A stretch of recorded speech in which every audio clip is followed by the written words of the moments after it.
Coming off the Mont Blanc Massif on the Italian side brings you into the legendary Aosta Valley. At the far end, a smaller valley takes you to where Sargent spent many of his summer painting trips.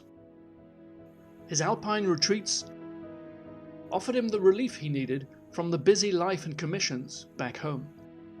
After years of being inspired by Sargent's alpine views, I decided to do some detective work and see if I could locate the places he had worked from.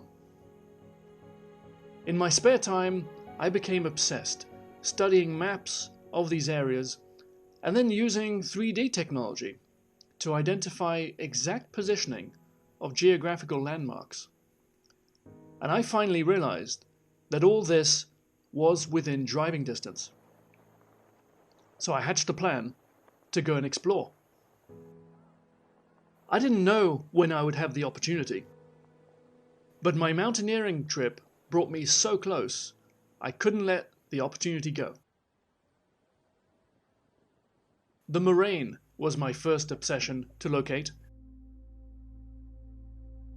Reviewed in The Observer in 1910, this painting was described as portraying the most foreboding and terrifying aspects of nature, a stony, icy inferno, the aspects of which must surely strike even the most unimaginative viewer with terror. So, scrambling over rocks and looking at Sargent's painting, I eventually found where he had worked.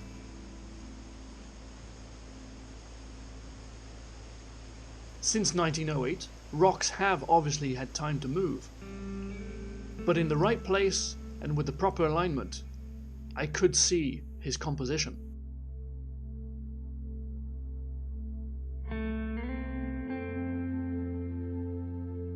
So what's the point of doing all this to find where a painter works from?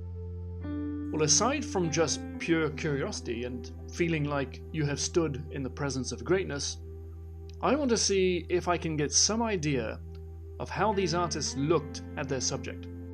What I'm interested in is the selection the painter made, what was focused on and what was ignored.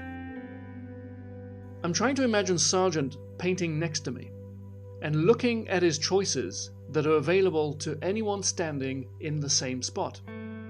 So here I am, trying to see if I can get some insight into his genius, a sort of masterclass, but with a ghost. I'm certainly attracted to the same raw elements of this scene, but I'm not here to copy his view. In my sketchbook, I experiment with different versions to find what I'm looking for. For me, the torrent would give extra life in this larger relationship between mountain, glacier, and valley.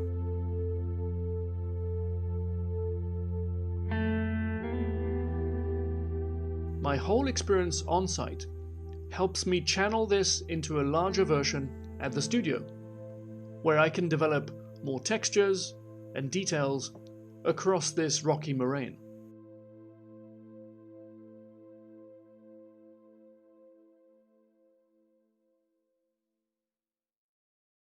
On the other side of the valley, across from this moraine, is a cluster of houses, where Sargent also painted. They're certainly in better condition today than back then, but this painting is another favorite of mine, with human-proportioned rustic chalets contrasting against the imposing mass of the mountains above.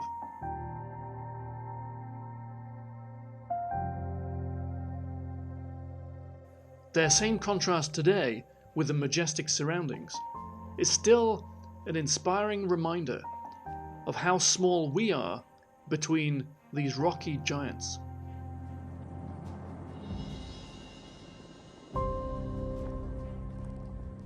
On my own journey, I found my own set of chalets to paint. I start with a small study one morning, and I continued the next day, but on a larger version. I battled with the wind and the rain, chasing the shadows running across the snowfields. It was this fleeting impression that I had to capture first. I knew that if I could secure this light effect across the peaks, the rest I could sort out later. You have to be prepared for all sorts of weather changes when you're out painting, and here my climbing gear came in handy to avoid my easel being blown over.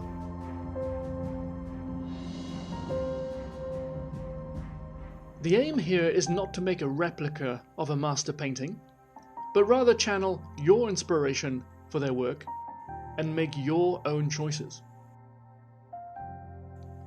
I still have plenty more to learn from my workshop with Sargent's Ghost.